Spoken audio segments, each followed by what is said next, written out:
What's up, everybody? How y'all doing? I've got a new setup I'm going to try. So I've got the webcam, and I've hooked up a DSLR. I probably flip back and forth, so there's that. Probably looks a little bit better. So hopefully that'll make things a little more pleasing to see. If you could, leave me a comment. Let me know you're watching. I'm trying to get my comments pulled up. And I'm only going through YouTube this time because I went through YouTube and Facebook last time. And a lot of people left comments on Facebook. There's a lot of confusion. So I've invited people to join the conversation on YouTube and just keeping all the comments on YouTube. So if you guys would just throw a comment out there and let me know that you can hear me and see me and all those good things. So I will probably pull up all right, let me pop out this chat so I can see who all's commenting. All right, so I can see a few. I'm sorry, the camera's over here. Let me see if I can bring this down over here so it'll be in front of me. All right, so I did a poll in Everything Bibles and that Facebook group. And I know not everybody's in Everything Bibles, but kind of did a poll about topics for today's conversation. And most people said journaling, and I actually haven't looked at it. I haven't looked at it in a few hours. But journaling was one of them, and kind of the community growth specifically. And Derek had asked me, he's on here, Derek Gates is on here. What's up, Derek? He had asked me to speak about that. So I wanted to start, before I say anything, I wanted to start with kind of where we're at as a community supporting the Rice family. Jeffrey and Catherine Rice from Post Tenebras Lux Bible Rebinding. If you're unaware of their situation, they had their baby several months early. He's in the NICU. Titus is doing well. Catherine's doing well. But it's really tough when your only means of income is rebinding Bibles. It's a niche profession. And although Jeffrey's one of the best to ever do it, it's still tough when you can't produce the product for the customers. One, you could risk losing customers and you lose your income. So anyway, there's been a GoFundMe started, and we've shared that in the announcement section of Everything Bible. So be sure, drop them a line, donate what you can if you can. But also, we have some giveaways coming up. We have some raffles, not giveaways. We have some fundraisers coming up for the family. Some from Emma at Buckeye Bible Rebinds, and some from Dave Dalfino, and some that are donations. So we have several opportunities for you guys to participate in donations and stuff, but also have a chance to win some cool stuff. So thanks to all of those people who have made that happen, from the people who've donated at Steadfast Bibles, the people who've donated Bibles from Thomas Nelson. Thank you guys so much. And to our rebinder friends who are kind of all pulling together to support their brother and his family, Jeffrey and Catherine Rice. So please be praying for them, and thank you again for all your support. Now, let's get into the topic at hand, which is, let's start with community growth. And really, Dave Dalfino and I were planning on having a Talking Bibles episode together and talking about sustainability. Like, how can you be a rebinder in this day and age and have a sustained business plan? Well, it all kind of goes back to where our community is right now. I mean, I've seen this community triple in size in the last 2 or 3 years. And I'm trying to watch some of the comments. If you guys see some of those same things, let me know. But I think this community has tripled in size. The Bible Exchange is 5,500 members. Everything Bibles is 5,300 members. And that was just astounding, this time 3 years ago, to think of those kind of numbers. So it's just really amazing to see what God's done through that. But talking with Derek, he had asked me to kind of share, ways to grow in this community. And from what I've seen, I'm no real expert, but we do have an exceptional team. And the way you grow in this community, if you have a group that you're involved with, even if it's not Everything Bibles, you want to have some kind of community ownership. We have a very large leadership team at Everything Bibles. All of the people on our leadership team are moderators and admins who have a personal stake in the success of the community, in the success of the group. And as an admin, I like to delegate as much responsibility as I can to those who are willing to give of their time. We have so many that give more and some that give what they can. But the team is what makes it happen. So if you want to really grow your Facebook group or your community, whether that's a blog type community or a Discord or here on Facebook or YouTube or something like that, you got to have participation, and you can't do it by yourself. So that's number one. And number two is going to be freedom. The less constriction, I've found that's most beneficial.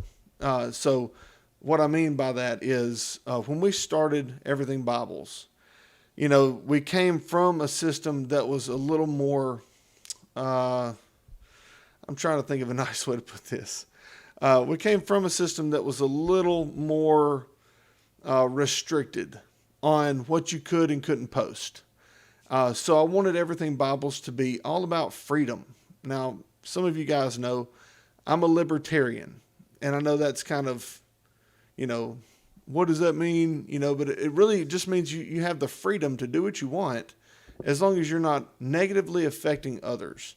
So that's why in Everything Bibles, you can post non-Bible related posts. You can share things because this community is who you really spend the most time with. So when you're involved in a group like Everything Bibles or the Bible Exchange, you're not just buying and selling Bibles. you're interacting with people on a daily basis, on an hourly basis. And those are the people who you're really more connected to than who you normally would see in your news feed. So on your Facebook news feed, that's when you start seeing predominantly the things you're connected with. So you're going to see way more, Everything Bible's content on your news feed, because that's where you spend more of your time.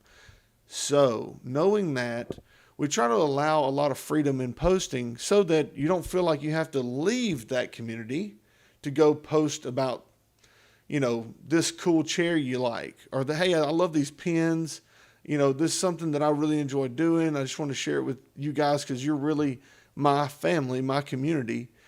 So we try to give the freedom to do that. Now, there is a little bit of a restriction that comes with, know your limits. You don't need to share your workout schedule if you're on CrossFit, or if you eat keto. Let's make some of your posts Bible related posts. But if you want to share something, you have the freedom to do that. So giving people freedom and being a admin team that gives grace, that's super important. There's been lots of times where our admin team, our leadership team, which is 17, 18 people, we'll almost have a consensus on, we need to remove this person. We need to mute this person. And we always have at least one or two people that play devil's advocate and say, let's just give them some grace.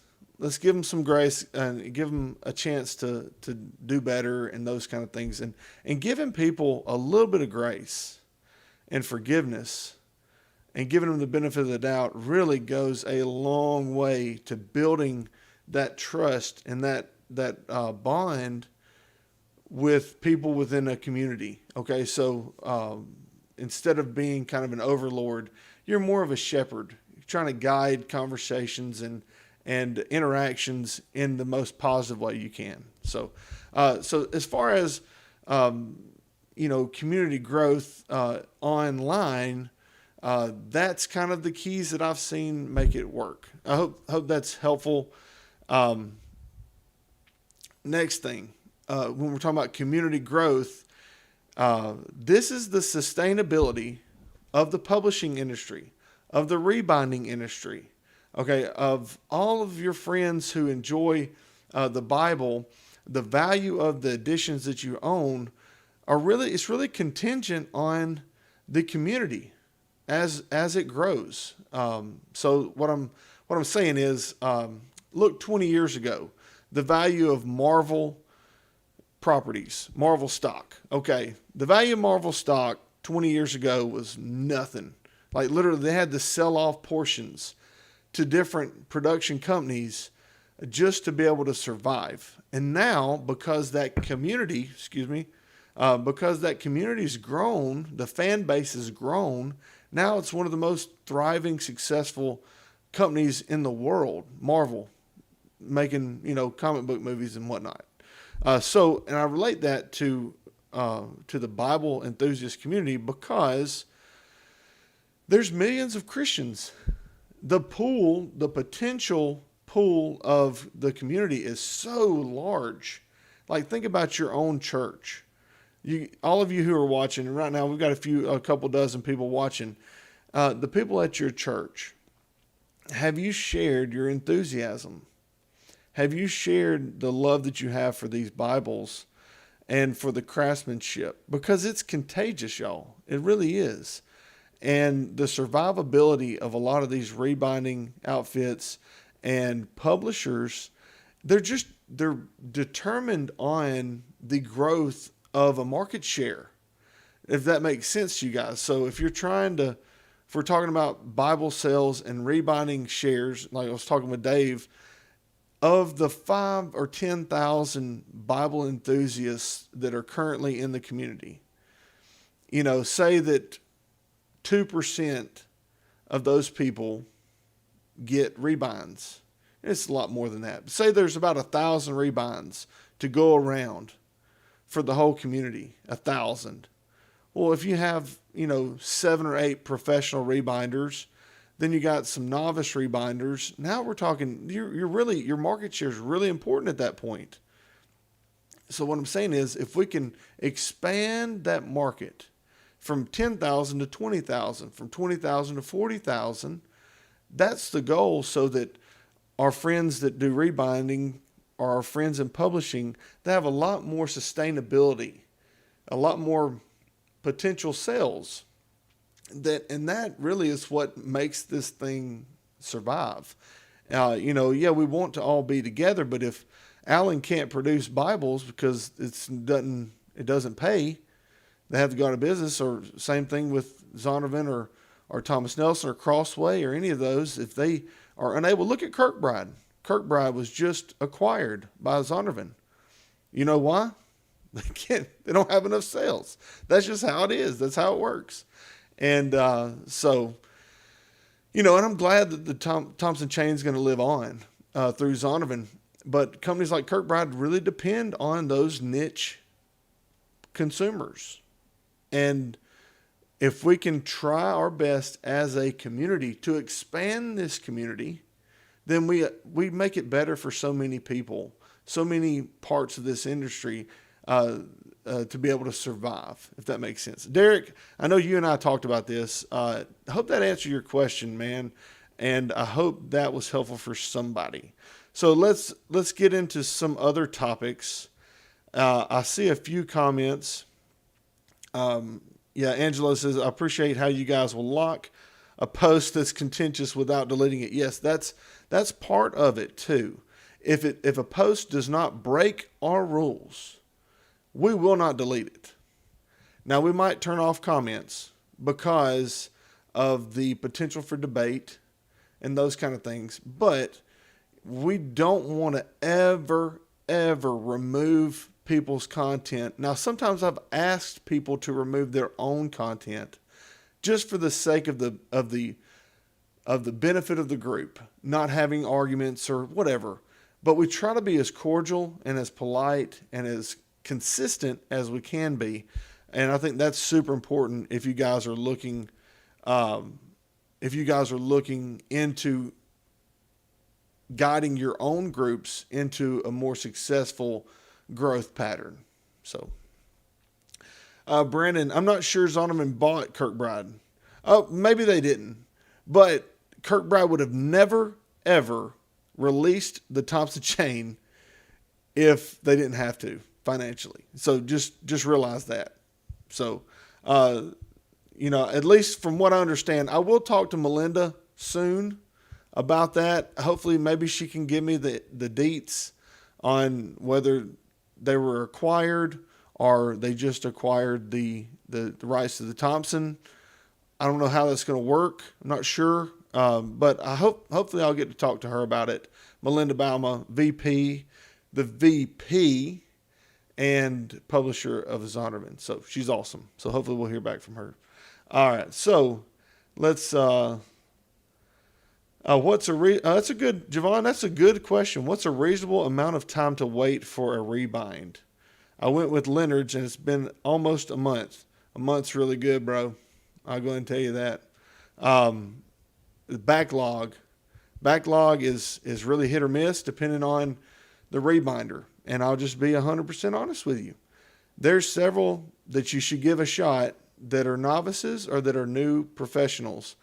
The guys that are seasoned professionals usually have, it could be up to 6 months of a backlog. And these guys are doing 20 Bibles a week, 30 Bibles a week. That's how many Bibles they have to do. So it just depends on, what you're, there's a saying, there's like a trifecta. Either you want it quick or you want it done well, or you want it, what is the other? Or you want it really high quality. You got to pick two of those, either quick and cheap or quick and high quality, but it won't be cheap. You get what I'm saying? So as far as the waiting game, you'd almost rather wait to get the superior quality at a reasonable price. If you want it expedited, I'm sure it'd be a $500 or $600 rebind, and you could work that out with your rebinder. So anyway, let's keep moving. I don't want to get behind like I did last time. I was 10 minutes behind. So Hey Cam, what's up, buddy? Are we the reason Crossway moved back to the Netherlands? You know, I don't think we're the reason. I think we're just the ones pointing out the reason. The reason is sales sucked. That's why. Sales sucked, and when everybody, if you bought a Crossway that's produced in China, let me know if you got good, how many good editions you got to how many bad editions you got. How many did you have to send back to get one good? I know several people had to send 3 back to get one good one. Several people had to send 2 back to get one good one. So what's that ratio like? So I think that is probably more of the reason why they went back. Some companies can do really great quality control in China. Some cannot. Crossway just cannot. I'm so thankful they're coming back to the Netherlands. So thankful. Because Cam, and look, I did some episodes with Cam. Cam and I, we had some great talks, and we're going to talk about that in a future Talking Bibles episode. Of course, it's going to air a month from now, and that's before this news broke. But I'm so thankful that that's coming. All right. Yes, that's right. Quick, cheap, quality. That's right. Pick one or two. You can't have all 3. That's correct. What else? What else are we? Did you catch the live stream with Bob? No. I did not catch that with Bob Gaudette. No, I did not catch that. So I'll have to go back, or maybe you can send me a link, Derek, because I'd like to know.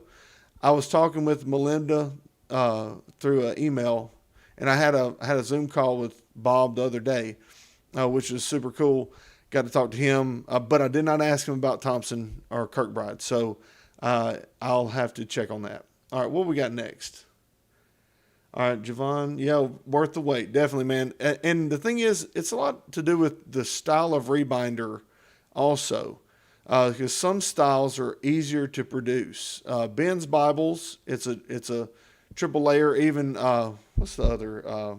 Redeemed Bible Repair. Mark owns that outfit. And all of those, they create a 3-ply, from what I understand. A 3-ply cover, and usually have some really decorative artwork on it. Those usually take a little bit longer to produce. Now, they're built like tanks, seriously. People would think paste down or whatever else, but Ben's Bible is no joke. It's the strongest construction type you can find, but it's a more in-depth process, so the wait time might be a little longer if he has a larger backlog. Same with Mark, and there's some others that produce Bibles in that manner. Dave Dalfino and at Cherry Hill Bibles, and Jeffrey Rice, and there's several, Berean, there's several others. Emma at Buckeye, they produce in the more traditional style, which is a 2-ply. Sometimes you'll have a strengthener, a reinforcement in between the cover and the liner, but it's not as in-depth as Ben's Bibles or Mark Colley do, So anyway, but yes, it's worth the wait. I'm telling you, custom rebinds. We got to support that industry, guys. It's worth the wait, and these folks do an amazing job. All right, sorry, had to take a breath. All right, what else? Oh, and Brandon Shelton. The first thing I brought up during this live stream was Jeff and Catherine. And I want to kind of just really quickly reemphasize, you can go to Everything Bibles Facebook group. In the announcements at the top of the page, there's a GoFundMe link there. You can catch updates from Jeff and Catherine. You can see all their stuff, or you can go to the Post-Tenebras Lux Bible Rebinding page as well. There's several routes to that GoFundMe, but that GoFundMe has kind of been the way we've been going about helping. Now, again, really quickly, we are doing a few giveaway or a few raffles. All right, so we're going to be raffling a few different Bibles. Some will be custom rebinds. Some will be Bibles that have been donated by awesome members who want to remain anonymous, and we're going to honor that.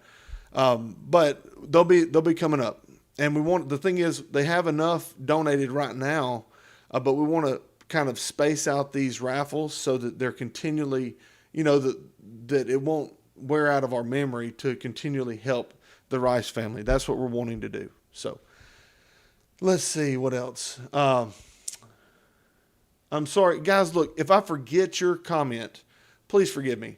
If you want to make sure your comment's seen, super chat. And I'm not saying that to get money. I'm just saying those show up and I will not miss those. All right, let's see. The Netherlands, good Bibles and coffee maker. Yeah, probably so. All right, let's see. Emma commented on rebinding weight. A rebind weight is indicative of demand. Yes, that's exactly right. I went public in January. I bet you've been busy. I bet you've been so busy. All right, so that's awesome. Yeah, but you're going to be busy because your quality is good, Emma. That's why. So like you said, the three things. If there's not a big backlog, probably not that great. So just none against those of you who don't keep a big backlog. I personally would not keep a big backlog. It's just too much stress on my mind, and I don't have the time to do them. That's why I quit doing them. So anyway, let's see. Let's keep moving down the line. All right, we've seen huge changes in the Bible, premium Bible market in the last 20 years. Yes, it's been like this, and then like this, and then like this. That's what I've seen. Will rebinding still be big, or will publishers adapt and squeeze them out? That's a great question. And kind of I touched on this. I think if we don't expand this community size, if we don't go from 10,000 to 20,000, and that takes all of us actively sharing our passion, sharing our enthusiasm, talking about these things and trying to incite this bug in other Christians, because it's there. They just don't even know it exists. If we don't expand this community, then that's a really real possibility, man. Seriously. It's Jordan, you make a great point. If we don't expand and create more potential customers, then that it's a very real possibility. And that's one thing that me and David had talked about, and we're going to be talking about whenever we do a recording of Talking Bibles, the future sustainability of being a rebinder, and that's part of it. So it's a great point. Great, awesome question. I think the potential for the industry in the long term is quite high. Yes, I can completely agree, Plas. I think so too, because it's niche. Excuse me, guys. Sorry about that. It's niche. And as long as we continue to share this enthusiasm, that niche will stay strong. Regardless of where publishing is, regardless of where multimedia is, I think that's the case. Daniel, hey, buddy. I have a Bible out for rebind and has been out for over a year and a half. Due to circumstances, I understand that. Yes, I'm willing to wait because of the incredible quality. Exactly. That's exactly right. That's how it goes. If you're willing to wait, you will get, and the thing is, Emma could sound off on this. If someone's willing to wait over a year on your product, you're going to make it so amazing. You're going to make them so happy that they did. So just, if you know good business, that's what you would do. So, all right, let's keep rolling on down the line. Will you ever go into biblical doctrine on this channel? I love the Bible reviews. They have been helpful. Sometimes I'm reformed just to be, the thing is, biblical doctrine, even amongst Reformed brothers, people get really testy. And I'm a Baptist. I'm a Reformed Baptist. And I'll say it loud and proud. But the problem is that then people stop focusing on the Bible and start focusing on where we're different. And that's the only reason why I haven't done more theological or doctrinal stuff. I hope that makes sense. I might try to do some more. I'm not a pastor. I've never been to seminary. So I don't ever want people to put so much stock in what I say theologically or doctrinally when I don't really deserve the attention in that manner. Does that make sense? I don't feel like I've earned the right to say anything, really. So I have my own points of view. I feel like they're intelligent. I feel like they are well thought out. I feel like they're God-inspired. But I don't think that it's my place to do that. So, excuse me. I got a cough. Excuse me. Just hit me all of a sudden, guys. Okay. All right, so let's keep rolling down the line. Do you know if there is a premium NASB 2020 available yet? I don't, William. Or Wilson. Sorry, bro. I do not know. The only people producing the 2020 right now is Lockman, and I don't think they make anything premium. Yeah, I said it. Yep. Steadfast might be coming out with something, but it's not going to be what you might be expecting, like from Alan or Skylar. I don't know when Alan or Skylar is going to be doing something, but I'd probably wait on them. So, anyway. All right. Plass says the traditional rebind styles look more journalism to me, and the 3-ply from Ben's Bibles look more traditional. They do, but they're not. The traditional form of binding, if you look at Bibles from 100 years ago from Oxford and Cambridge, it's a tab. And that's how they're edge lined. So to having the 3-ply is kind of more of an innovative binding move if you're looking at least within the last 100 years. So when I say traditional, I'm saying like in the grand scheme of things. So, all right. So let's, both are good. Yes, both are good. Depends on who makes the binding. All right. Herman, what do you think about construction of the handy size preacher's Bible? It's awesome. It's no joke. Awesome. You're talking about the Steadfast edition. It's a Youngblood binding. I mean, that's what it is. And the block's awesome too.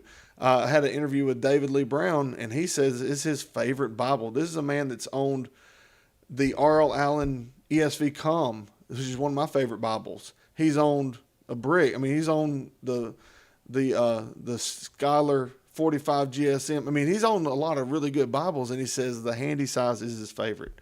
So I trust his opinion. I think it's probably pretty good. All right, let's roll on down the line.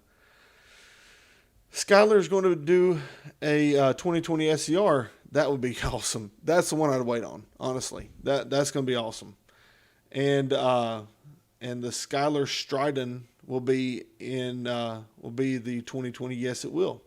So there's several great 2020s, coming. I think, I'm sure that Zondervan is going to produce some because they've been producing the 95 as well. There'll probably be some Premier collections coming. Melinda or Bob, one of those, Joel, one of those could probably comment if that's happening. They might want to wait to make announcements though. So, all right. So I don't see any more comments, any more questions. Do y'all want to continue, or we could talk some journaling, stuff like that, or we can cut this thing off. I don't even know how long we've been streaming, 30 minutes, I guess. So that's probably pretty good. I mean, what do you guys want to do? You let me know, because without a bunch of interaction, it gets pretty tough to keep the combo going one-sided. So anyway, so we talked about community growth, and I know that there were several votes for talking about journaling in your Bibles. So I am all for whatever way you can interact with your Bible that gets you reading the Bible. One big thing that we got to realize is that the Bible is not the Quran. The Quran is viewed as a deity in its own right. The Bible itself is meant to be used and torn up, and like my buddy Jason Mayfield would say, tear your Bible up, and when it's done, you get another one, because it's a tool. It doesn't have any deity in it. It's not magical. It's the Word of God, but it's the words in our heart that have power, that have effect on us. So what I'm saying is, if you want to do art journaling where you draw the great fish in Jonah 2, you want to draw the great fish, then do it. If it gets you in the Bible, do it. As far as journaling systems, check out Matthew Everhard's journaling system, the Miscellany journaling system. I'm trying it out. I had been doing different colors for my wide margin, but I write so small. The Miscellany system, where you essentially you have one of these journals, this is for the King journal, or you have a notebook, or here's another journal that I've been using. And what you'll do is you just make your notes inside this journal. And as you fill up your notes, you put a number beside it, and you put that number in the margin of your Bible. That way you have room to put as many notes as you can fit that number, however many numbers you can put. That Miscellany system is kind of revolutionary, but old school, because Jonathan Edwards used it. Also, I think they're talking about realistically doing a Jonathan Edwards study Bible. And we had first started talking about that on the first Talking Bibles episode with Matthew Everhart. So if you want to see a Jonathan Edwards study Bible, send our friends at Thomas Nelson a message saying you want it. Because I'm sure that Matthew presented an amazing case for the potential of this Bible. But it's going to go a long way if people are actually saying they want it. So just something to think about. All right, let's keep rolling. Talking about journaling. If you have different journaling systems, leave a comment or a link to another video. I know Jason Mayfield has his own journaling kind of system. There's other journaling systems with symbols, and in the back you have an index kind of talking about that kind of stuff. So there's several different journaling types. When we're talking about art journaling, I don't care. I think if it brings you into the Bible more and more often, longer, do it. Whatever it takes. That's what I'm saying. All right. What is your all-time favorite Bible? I think The Godfather. I think we talked about this last time, but it's going to be a constant question that comes up fairly regularly, mainly because I have an emotional connection to it. I prefer a single column, verse by verse, and The Godfather is a double column reference paragraph format. But it's just something about that Godfather, the paper, the binding, that Abba calfskin, that amazing liner. It's just my favorite. It's the first one I grab when I know I'm going to read. If I'm preaching or doing a funeral or doing something, that's the one I grab because it's the one that rocks me to sleep at night. I mean, it's my favorite. It's the one that I feel most comfortable with. So, any plans to do a Talking Bibles with Mark Bertrand? Yes, I'd love to. I haven't contacted Mark. I had emailed with him a couple years ago when I had done some interviews with Beth Rhodes. She did an interview with me. I did an interview with Daniel Mars and did some other interviews. And I had contacted Mark about doing interviews when I was doing the Everything Bible show. Nobody remembers that. But yes, I want to get up with Mark. I really honestly want to be better at this, though. I want to do better at it because Mark is a consummate professional. And you can tell if you go to Bible Design Blog, just his older posts are so professional, so beautifully done. Yes, I want to. I think I just have avoided contacting Mark because honestly, it's kind of intimidating. He's kind of intimidating to me because he's started it all, in my opinion. He and Randy Brown kind of together, those guys really kind of were forerunners in our reviewing kind of stratosphere. All right, let's keep going. I would love to see an interview with the Crossway team. Yeah, Brandon, I would too. I've asked several times. I've asked for interviews. Nobody wants to get interviewed. I'm sure when they go back to Youngblood, they'll probably be happy to, but nobody wants those questions right now. That's my assumption. That's the only rational thing I can come up with for why they have declined interviews. Because I'm going to ask them those questions. That's going to happen. They already know it. They've watched my reviews. They know what I'm about. So, all right. Are rebinds considered higher quality than Bibles like Schuyler Allen? It depends on who's doing the rebind.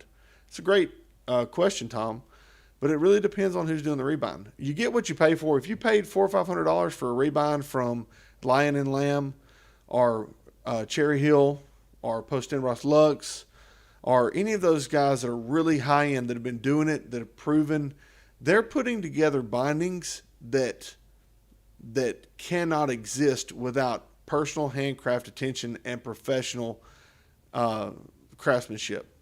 So you're getting what you pay for. Now there's some folks that are producing really good bindings that are kind of on the same line as Schuyler and Allen, or they might be a little lower or might be a little higher, and it just depends on your preference in leather, your preference in certain styles. So it's a great question, Tom. As far as higher quality, I still would think a rebind is a higher quality because there's going to be more attention to detail when applying glue. That's big time important. When doing the stitching, it's going to be big time important. Lining up, centering the block. That's big time important. You're going to have better ribbons than most editions. So I think it's just a matter of preference. So, all right. I write all over the place, and I'm trying to get my notes in one place. Yeah, bro, I get it. I'm there with you. Like you just seen, I picked up 2 different notebooks. Like I'm all over the place. The Miscellany system is probably the best I can think of because you're going to have a number beside it. You can find the notebook that's number 1 through 500, number 500 through 1,000 or whatever. And then you can have notebooks everywhere as long as you know the number because it's written in your wide margin. That's the only system I can think of that can make whole what I have completely broken apart and messed up. So, and I think I'm right there with you. All right, let's keep going. All right, which translations do your baby girls use? They are ESV gals. They are, and I'm proud of them because they like reading what Daddy reads, and we read Yoda just like it's just like second nature. We're Star Wars fans. Let me show you something real quick. This is what my girls gave me for Father's Day. It's a baby Yoda earbuds. Like the girls know me. They know me. And so I've got other Star Wars stuff, like my Kylo Ren pen jar. Anyway, so they read the ESV because it's kind of Yoda-ish, and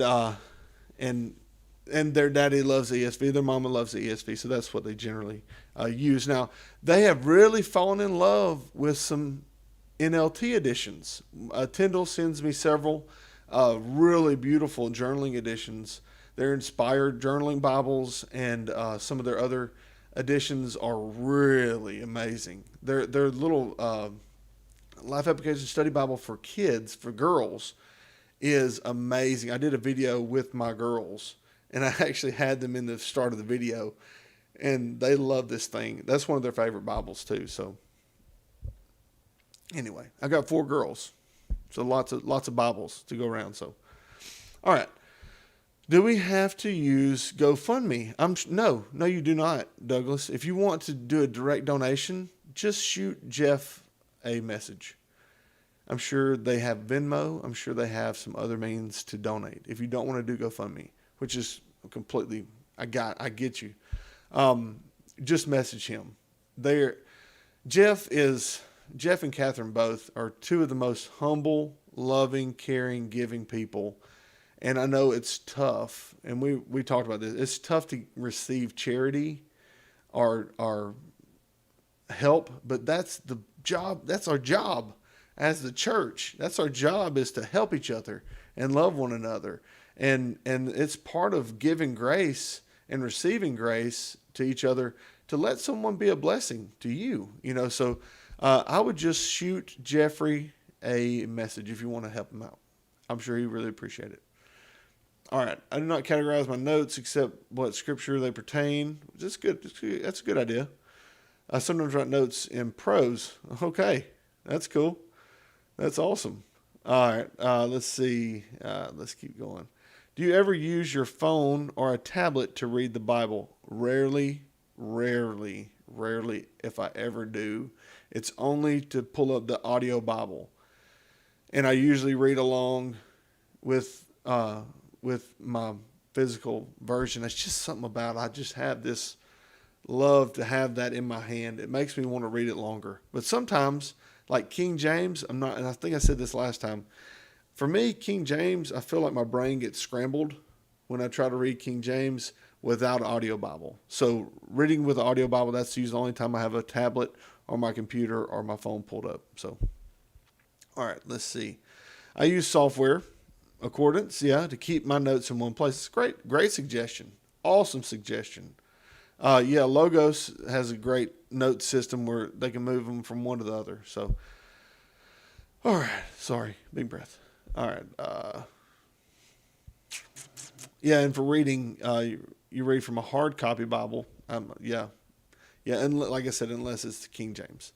I need a little help with King James, and maybe it's just because I'm an idiot, and I don't read, that old English so well. But anyhow, so that helps me, and audio Bible helps me a lot. So, well, guys, we've been going for 45 minutes. If any more questions, throw them in really quickly, and I'll try to get them answered. Otherwise, we're going to probably put a bow on this thing. So if anybody has anything else, throw it in real quick regarding journaling or community growth. That's what we talked about. If you missed some of this, you're just joining us. Like right now, we have several people watching. If you're just joining us, once this ends, go back and start at the beginning and watch. We talk about the Rice family. We talk about community growth and how to grow it from an admin perspective, and also the importance of community growth as an industry, as a community as a whole, creating a larger customer base. So anyhow, those are important things. So please take time and go back and watch those. So guys, I've enjoyed the conversation. Thank you guys so much for engaging with me. All right, one more. Michelle says, what type of notes do you take in a journaling Bible? I just stare at the blank page with no idea what I'm going to do. Yeah, I do that too. Usually with regard to notes on a journaling Bible, I have a journaling Bible that I write. Basically, it's prayers. It's a mental vomit. I just write what's in my brain. It's not really an exegetical exercise. It's not really a super scholarly exercise. When I'm talking about a journaling Bible, when I'm using my wide margin, I'm trying that Miscellany system where I do more exegetical kind of stuff. I go through Greek, I go through the concordance, I go through references, I do all that kind of stuff. But when we're talking about a journaling Bible where space is small, I usually do more of a prayers. So hopefully that's helpful. And that helps me at least approach the exercise, the discipline of Bible reading and journaling with some kind of direction where I'm not just going, what am I about to do right here? I don't even know. So I think that'll be, what is some of your favorite verse? I'll give you my favorite is Isaiah 53, the whole thing. That's my favorite. Isaiah 53. All right. What pens do you use for personal journaling? It's a Pigma Micron. That's what I use. If I'm journaling in one of my notebooks, I use a Lamy Safari or I use a Pilot Metropolitan. So, which rebinder do you suggest? Man, you're going to get folks mad at me. I suggest you research as many rebinders as you can find because each one is completely individual in their style and in their execution. So you need to find somebody that fits your price range, that fits your style, and that fits your, your individualistic kind of goals for what you want this edition to look like. So there's not one I would suggest. I think the ones that do this best are the ones that are most expensive. This Post Enterprise Lux, it's Cherry Hill Bible, it's Lion and Lamb, it's a lot of those that are Monk bookbinding. Oh my goodness, Ben's Bibles. Mark Colley at Redeemer, at Redeemed, there's so many that are amazing. So just research them. Go on Facebook and search Rebinder, or even go in Everything Bibles and ask for recommendations, and you'll have a bunch. And there's several that are fairly new to it that are coming up, but those guys that I mentioned are sustained, proven entities that have fulfilled their elite status for the longest. So, and Diego Coloca, if you can find some Diego Coloca bindings, then you'd be a winner there too. I just want to know how I can be as good looking as Kim. Tim, you a mess, man. Y'all need to go subscribe to Nicholsworth, man. Tim, this is one of my favorite dudes. He does not have enough subscribers on his on his YouTube channel, so go check out the Nicholsworth. I love Tim. So, all right, let's see how do I make ribs on natural leather cover without scratching it? Heat. A little bit of heat. Moisten the leather a little bit of heat that'll allow that leather to have a nice crease. If you look through some of my videos, I have a rebinding time lapse, and you'll see I use a candle. I heat my instrument with a candle. So let's see. My mama's on here, y'all. Look, my mom's on here.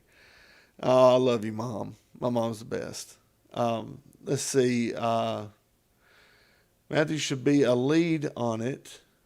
I don't know what we're talking about, but I probably agree with you. So yeah, that's funny. Tim, you still crack me up, man. All right, so thank you guys for watching. We're at 51 minutes right now, so that's a long live stream. I have enjoyed it thoroughly with you guys. I'm going to try to throw these live streams in between the already edited Talking Bibles episodes, just to kind of keep us engaged with conversation. I think it's just good for this community to have, whether it's a podcast style communication or just a way to have an outlet throughout the week to talk. I think it's really good to do. So I'm going to try to keep doing these, and I brought out the big guns, the big camera there, so it have some nice resolution. So hopefully you guys enjoy it. So thank you guys again for watching. I love you guys lots. I love you lots. Take care. Thanks for talking Bibles with me. See ya.